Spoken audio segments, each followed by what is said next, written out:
Okay, so this was a long time ago. There was a local gaming store that I like to frequent, and they held Yu-Gi-Oh tournaments. And this was like before Xyz monsters were a thing, so synchros were the biggest thing on the block. And I wasn't very good, but over time I managed to scrape together a deck that I really wanted to build, and I was able to enter a tournament. The deck involved a lot of card drawing. It was really janky and just like putting up a bunch of walls so I wouldn't take damage and just trying to wait out my opponent.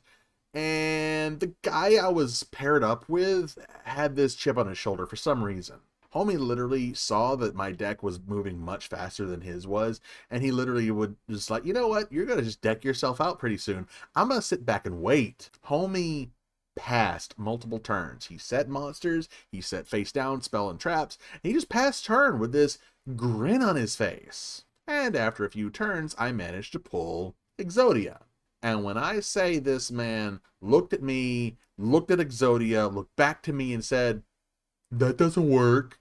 And I'm sitting over here like, I just pulled Exodia. What do you mean it doesn't work? I've seen the anime. I know how this, I know what's going on. And I wish I was joking whenever he said, it says Forbidden One on the card. That means you can't play it. My brother in Circuit City, I remember I looked at him and then I looked to the rest of the shop and I said, hey, anybody here, can you tell me if Exodia is forbidden? And the cacophony of, no, it's not forbidden.